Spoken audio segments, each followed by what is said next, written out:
Back in 2017, I started the Wormhole series on this channel with the little video titled "What are Wormholes?" While that video may have answered what wormholes are, it left many of you with a lot of questions, the most important one being, are the existence of wormholes even possible?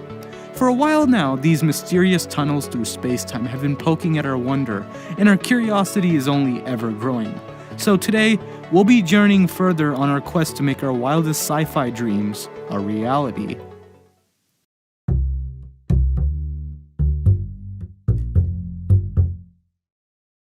Assuming you've watched the first video and possess rough knowledge of the concept of the theory of relativity, we know by now what an Einstein-Rosen bridge is and how it works.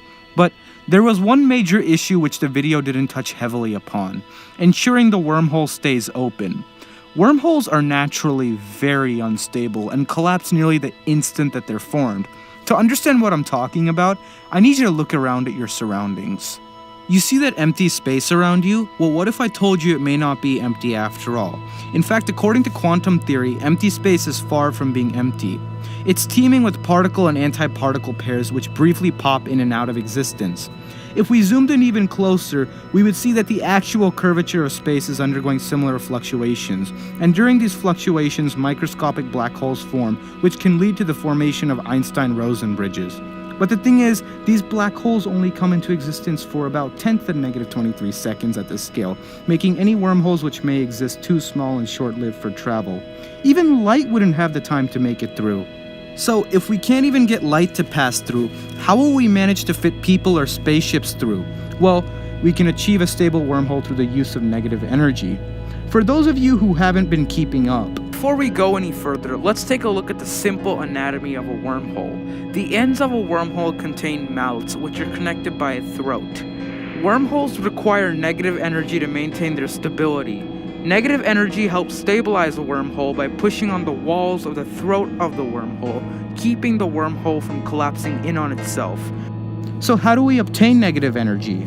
The answer is exotic matter, a form of matter which is not made up of subatomic particles like protons and neutrons that normal or baryonic matter is made of. Exotic matter has negative energy, but how would that work mathematically? According to Einstein's equals mc squared, which says mass and energy are interchangeable, if our energy is negative in this case, then that means our mass is also negative. In other words, exotic matter has negative mass. It's hard to describe the physical structure of an object with negative mass, but let me put it to you this way. It's a piece of exotic matter with the mass of normal matter but with the opposite sign. Again, if you're scratching your head, don't worry. It can be a bit confusing at first, but just keep in mind the abstract concept I told you for the purpose of this video. Anyways, normal matter that makes you and I has an attractive gravitational field, meaning that it exerts a gravitational force big or small, which pulls objects towards it. Whereas negative matter has a repulsive gravitational field, meaning objects will have a force acting on them which pushes them away, which is why exotic matter can be used to stabilize the throat of a wormhole. As of now, exotic matter is hypothetical and has yet to be found. To make matters worse, cosmologists also say that negative mass violates the theory of relativity. That's because the theory of relativity only allows for anti-gravity fields with reasonable states of matter. So then scientists made some modifications to the negative mass theory and then realized that if negative mass existed in the fluid form instead of solid form, it wouldn't conflict with the theory of relativity.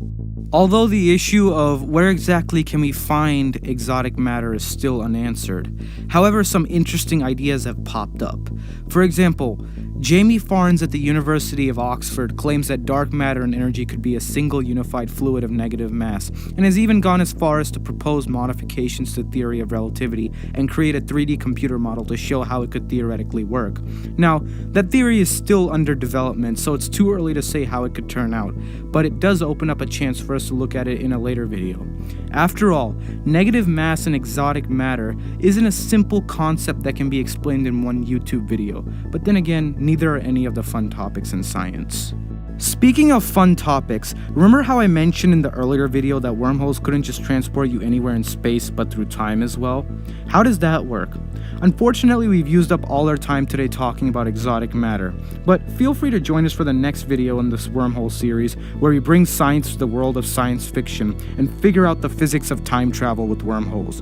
In the meantime, stick around to explore the other secrets of the universe here on the Science Verse, and as always, stay tuned for more science videos.